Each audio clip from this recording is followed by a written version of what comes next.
Hi everyone and welcome back to my channel, and today we are going to study about another political philosopher, English philosopher, whose name was Thomas Hill Green, and he was famous for his idealism. So he was a pioneer of British idealism. तो ये पैदा हुआ in 1836 to 1882, and he was a prominent English philosopher who basically played a very important, a crucial role in development of the British idealism. और उसका जितना भी काम था, he was deeply influenced by German idealism. So here by German idealism I mean Hegel. ठीक है, क्योंकि हमने पुरानी वीडियो में हीगल के बारे में पढ़ा था, और हीगल का जो आइडियलिज़म का कॉन्सेप्ट था वो स्पिरिचुअल और माइंड की अंडरस्टैंडिंग और वो सारा, ठीक है, सोल एंड स्पिरिट एंड गीस. So he was very much influenced by German idealism. So he basically thought to reconcile the demands of reason and experience and morality and politics. तो इसकी philosophy जो थी वो बहुत ज़्यादा हीगल के similar में थी. ठीक है, he was very very much influenced by Hegel. तो हीगल की जो मेटाफिज़िकल आइडियोलॉजी और हिस्टोरिसिज्म थी उससे ये बहुत ज़्यादा इन्फ्लुएंस था. अगर if talking about his education, तो ऑक्सफोर्ड यूनिवर्सिटी से इसने सबक पढ़ा, और उस टाइम पे कुछ रिलीजियस मूवमेंट्स चल रही थी, जैसे कि मतलब कैथोलिक ट्रेडिशन रिस्टोर हो गई थी इन द एंग्लिकन चर्च. तो उस टाइम का जो रिलीजन का जो इन्फ्लुएंस था वो इस पे बहुत ज़्यादा हुआ था. तो इसने कहा कि मतलब I should explore the relationship between religion, morality and society. Now talking about his philosophical contributions, तो जो ग्रीन था इसकी ज़्यादातर जो कॉन्ट्रीब्यूशन है in the field of philosophy वो यही थी, ब्रिटिश आइडियलिज़म. सो उसने कहा कि बाय आइडियलिज़म मैं लेट मी एक्सप्लेन इट, कि यहाँ पर आइडियलिज़म जो है वो ये चीज़ है कि रियलिटी जो है वो अल्टीमेटली स्पिरिचुअल है और आइडियल है रादर देन मटेरियल. मतलब मटेरियल चीज़ों को इसने बिल्कुल डिस्कार्ड कर लिया. ठीक है, और इसने कहा कि अल्टीमेट रियलिटी जो है वो आइडियल है. और आइडियलिज़म का एक ये भी फीचर होता है कि मतलब वो बिलीफ होता है कि माइंड जो है हमें हमारे एक्सपीरियंस को शेप करती है. ठीक है, तो ग्रीन जो है इसने बहुत ज़्यादा एम्फेसाइज़ किया on the importance of moral life, और स्टेट का भी अच्छा रोल होना चाहिए इन promoting the common good. Now talking about further, तो इसने इसके जो आइडियाज़ थे इसने चैलेंज किया of the laissez fair government. ये बेसिकली एक इकनॉमिक फ़िलासफ़ी है.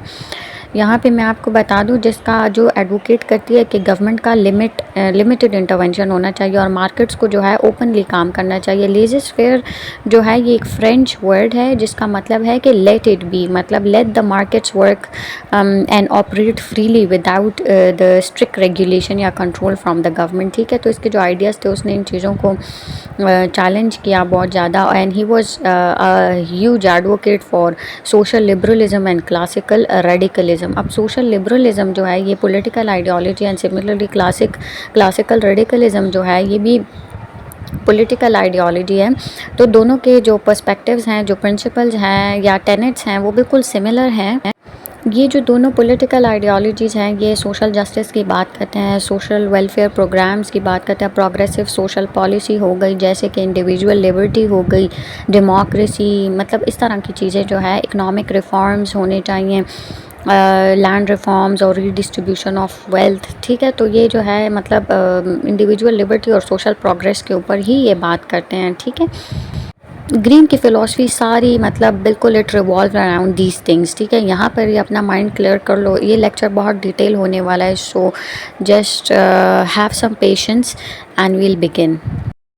अब क्योंकि हमने इंट्रोडक्शन में कहा था कि he was his philosophy was about idealism, या he is known as a pioneer of British idealism, और हीगल जो था he was known for German idealism. ठीक है, अब आइडियलिज्म क्या है फिलॉसफी में? What is idealism? ये वो चीज़ें हैं, वो आइडियाज़ हैं जो कहते हैं कि जो स्पिरिचुअलिटी है ना, या जो माइंड है वो ही हमारे एक्सपीरियंस को इंटरप्रेट करती है. ठीक है, माइंड जो है that shapes and structures our experiences and that helps in interpreting.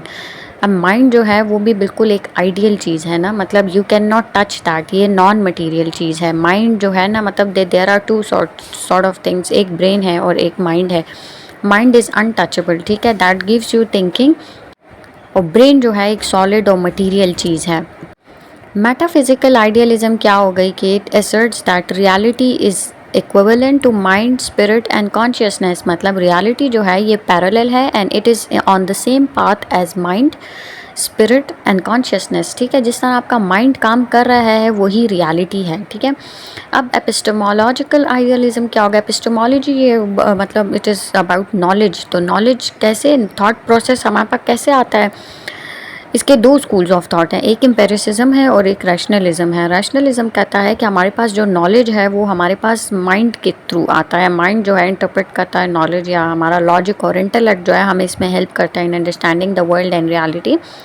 जबकि जो एम्पिरिसिज्म है वो कहता है कि हमारे एक्सपीरियंस जो है वो शेप करता है हमारा knowledge. Now coming towards the contrast with materialism and realism. अब जो ये आइडियलिज्म है ना, ये नॉन मटीरियल चीज़ होती है, एंड आइडियलिज्म जो है वो बिल्कुल in opposite to material and realism है। ठीक है, क्योंकि आइडियलिज्म जो है वो नॉन मटीरियल चीज़ है। अब मटेरियलिज्म का तो आपको पता है, जो टचेबल होती है, मतलब primarily through forms and processes. ठीक है, नॉन मटेरियल चीज़ जो हम टच वच नहीं कर सकते, इस तरह की कॉन्सेप्ट्स होते हैं, आइडियाज़ होते हैं जो जो नॉन मटेरियल चीज़ें हैं। रियलिज्म कहती है कि वो ऑब्जेक्ट्स जो कि हम कॉम्प्रहेंड कर सकें, जो कि एग्जिस्ट कर रहे हैं। ठीक है, ये इंडिपेंडेंट ऑफ द माइंड होते हैं। इंडिपेंडेंट ऑफ द माइंड कैसे? आपके सामने चेयर पड़ी है, आप जाके उसको टच कर लें। Now you have the experience that when ever you sit on the chair, how do you feel? Now that is material thing, that is realism. ठीक है, जैसी चीज़ है वैसे आपको एक्सपीरियंस हो रहा है। जैसे आप स्ट्रॉबेरी को टच करें या वट एवर द केसेस, ठीक है, रिगार्डलेस ऑफ एनी थिंग, आप जब चीज़ को टच कर लें, the material thing that is touched bye you, तो आप उसको उसी तरह कॉम्प्रहेंड और ग्रास्प करेंगे जैसे उसकी ट्रू क्वालिटीज़ होती हैं। I hope you are getting it. ठीक है, ये इसको मैं इससे ज़्यादा एक्सप्लेन नहीं कर सकती। आइडियलिज्म जो है इसको मैं इसी तरह एक्सप्लेन कर सकती हूँ। अब की टेनेट्स ऑफ आइडियलिज्म क्या हो गए कि ट्रुथ जो है वो इज़ द होल और द एब्सोल्यूट। ठीक है, ट्रूथ और रियलिटी जो है वो हमें हमेशा मतलब बस वो होल होती है, वो एब्सोल्यूट होती है और उसमें कोई जो है मिलावट नहीं होती। Reality is reality, truth is reality and truth is the justified belief as well. अब एक इधर सेंटेंस लिखा है, to be is to be perceived. इसका क्या मतलब हुआ? ये जो है एक हमारे पास एक और फिलोसफर हैं, जॉर्ज बर्कले। ये एक आयरिश फिलोसफर थे और इन्होंने, ये इनकी लाइन है, to be is to be perceived. ठीक है, अब ये जो स्टेटमेंट है ये कोर टेनेट है उनकी फ़िलासफ़ी का, ये भी फ़िलोसॉफिकल आइडियलिज्म में आता है, to be is to be perceived, जो कि इस फाउंडेशनल एस्पेक्ट पे होता है कि मटेरियल ऑब्जेक्ट्स जो हैं वो डिपेंडेंट है of the perception of mind. ठीक है, समझ आ रही है ना आपको? टू बी जो ये फ्रेज़ है टू बी, ये रेफ़र करता है एक चीज़ की एग्जिस्टेंस को, like the state of being. ठीक है, और परसीव्ड जो तो ज़ाहिर ही बात है, हाउ यू कॉम्प्रहेंड। ठीक है, आपका जो मतलब कॉन्शियसनेस ऑफ समथिंग, मतलब आप जो अपने होश में करते हैं ऐसा, मतलब to be is to be perceived. ठीक है, अब जो बर्कले की आइडियलिज्म थी वो कहती थी कि एक ऑब्जेक्ट है वो तभी एग्जिस्ट करता है जब हम उसको परसीव करते हैं। ठीक है, मतलब इन अदर वर्ड्स आप सोचें जैसे कि एक दरख्त है वो फॉरेस्ट में गिर गया। ठीक है, इट फेल, तो फॉरेस्ट में कोई नहीं था उसकी आवाज़ सुनने को कि उसने क्या, मतलब does it make a sound.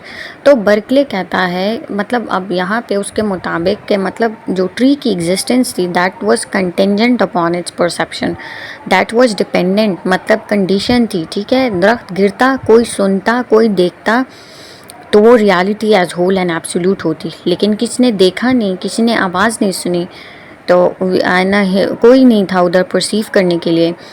तो ये सारी बातें हैं कि रियलिटी जो है वो अल्टीमेट सोर्स और या नेचर है, and that is the in its highest quality mental. ठीक है, I hope you are getting. मैं ऑलरेडी, चलिए ग्रीन की फ़िलासफ़ी पढ़ते हैं। इट्स ऑलरेडी जो है आइडियलिज्म और मेटाफिज़िकल हिस्टोरिसिज्म बता चुके हूँ। Let come towards critique of utilitarianism and empiricism. तो जो थॉमस हिल ग्रीन था, इसके जितनी भी फ़िलोसॉफिकल वर्क था, it basically challenge the utilitarian concept, और जो एम्पिरिसिस्ट व्यू जो था उसके एरा में जो प्रिवेल कर रहा था वो उसको इसने बहुत ज़्यादा चैलेंज किया। अगर आपको पता हो कि ये आपने पढ़ी हो फ़िलासफ़ी, तो आपको पता होगा कि यूटिलिटेरियनिज्म जो है ये वो फ़िलासफ़ी थी जो कि बेंथम ने पहले प्रेजेंट की थी, later was modified by John Stuart Mill. और ये जो है इस प्रिंसिपल पे काम करती है for maximising pleasure and minimising the pen.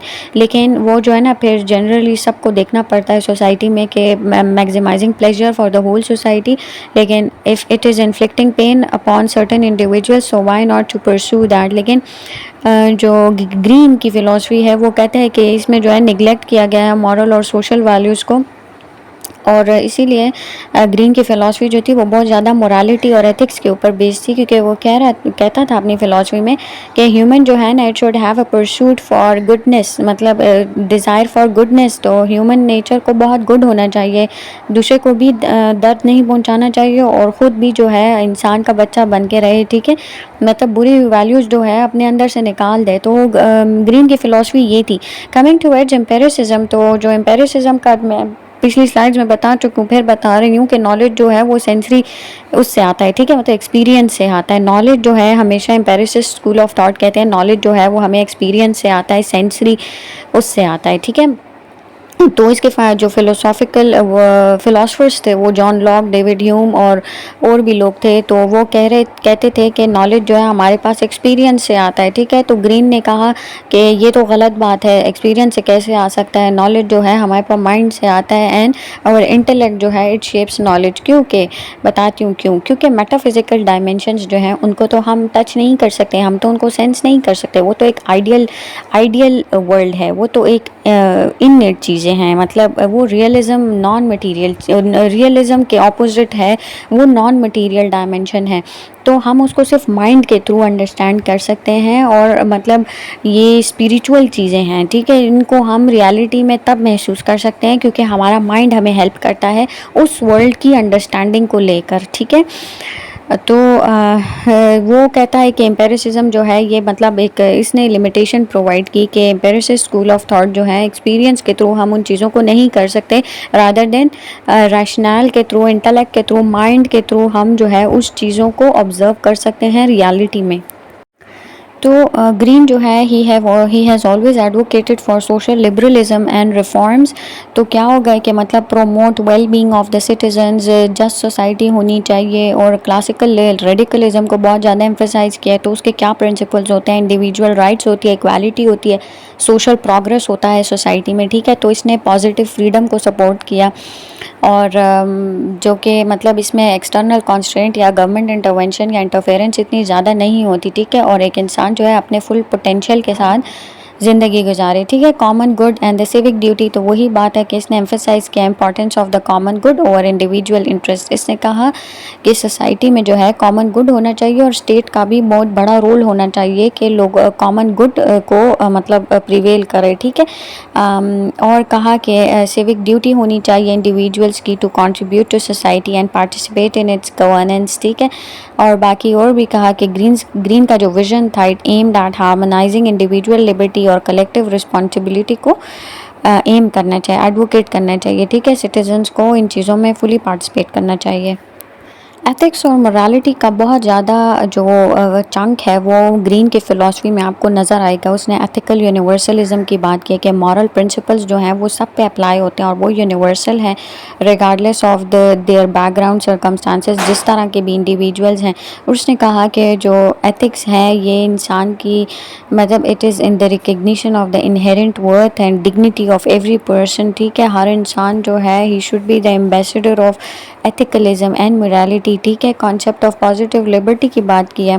Positive liberty वो चीज़ें होती हैं, इंडिविजुअल कैपेसिटी होती है टू डेवलप अपनी कैपेसिटीज़, टैलेंट्स और इन चीज़ों को डेवलप करें जिसके अंदर एक्सटर्नल कॉन्स्ट्रेंट नहीं होते, ठीक है। ये एक नेगेटिव लिबर्टी के ऑपोजिट डायरेक्शन में होती है, जिसका मतलब है कि liberty from coercion and interference, ठीक है। पॉजिटिव लिबर्टी में कोई ऐसी जो है एक्सटर्नल वो नहीं होती, और नेगेटिव लिबर्टी में जो है इंटरफेरेंस होती है, ठीक है। The state as a moral institution ने स्टेट के ऊपर कहा कि स्टेट की बहुत बड़ी ड्यूटी होती है to promote welfare of the citizens, और स्टेट को कहा कि हार्मोनाइजिंग एनवायरनमेंट होना चाहिए, ठीक है। और ये वाली सारी चीज़ें दी जिसके अंदर पॉजिटिव लिबर्टी होनी चाहिए, हर इंसान जो है अपना फुल पोटेंशियल इस्तेमाल करे और कोई इंटरफेरेंस नहीं होनी चाहिए, एज सच कोई चीज़ नहीं होनी चाहिए।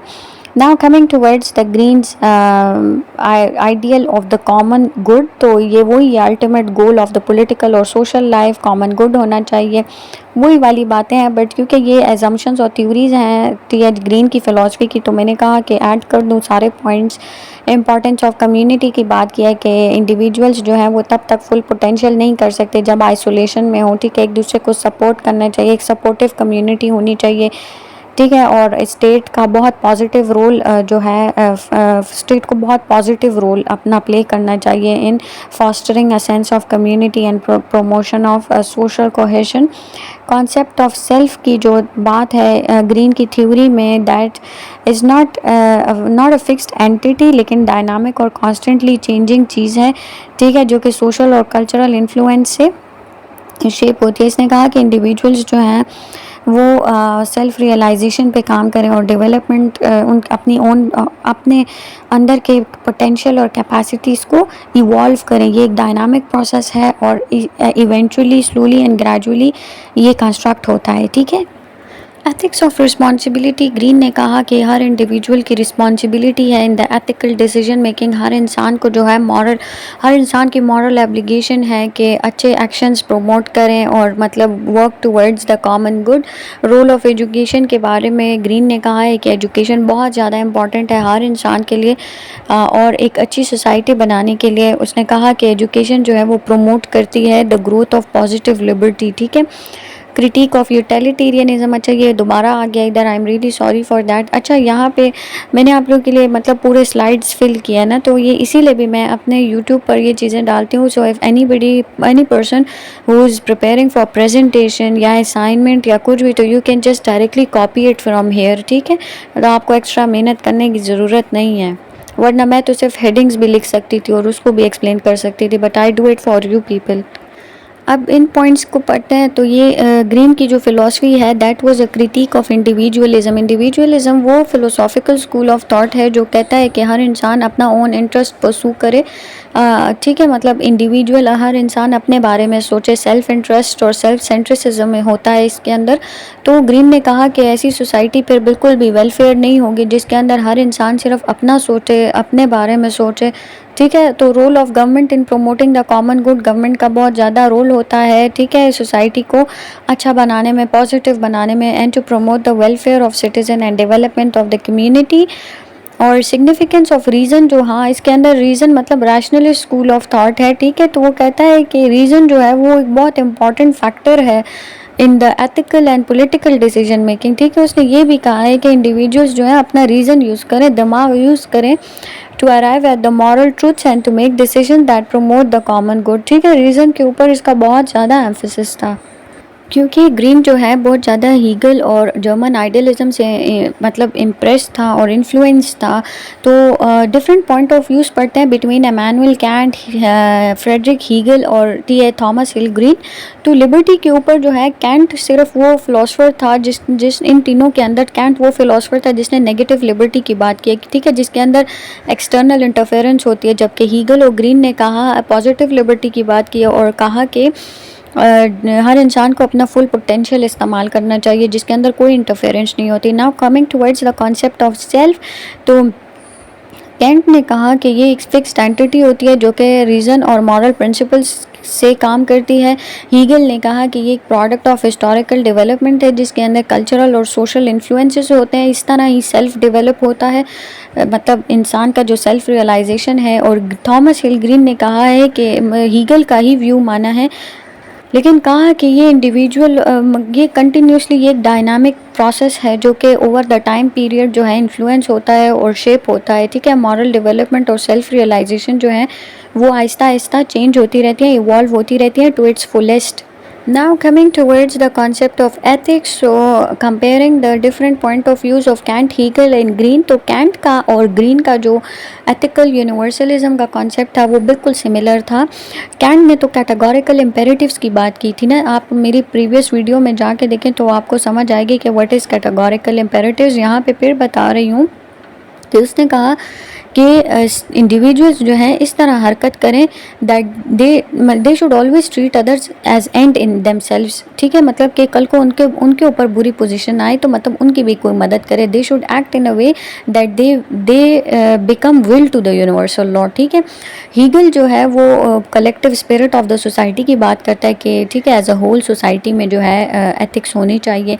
ये भी सिमिलर है to the Kant and Green की जो एथिकल यूनिवर्सलिज्म है वो एम्फसाइज करती है the importance of reason and individual responsibility in the ethical decision making, ठीक है, मतलब डिसीजन मेकिंग में इंडिविजुअल्स का बहुत काम होना चाहिए। They should take the reason along with their moral concepts, और जो है मतलब इंसान को अपना दिमाग यूज़ करके जो है डिसीजन बनाने करने चाहिए लाइफ में, ठीक है। और ये वो मॉरल प्रिंसिपल्स होते हैं जो कि ग्राउंडेड होते हैं the welfare of the individual and society as whole.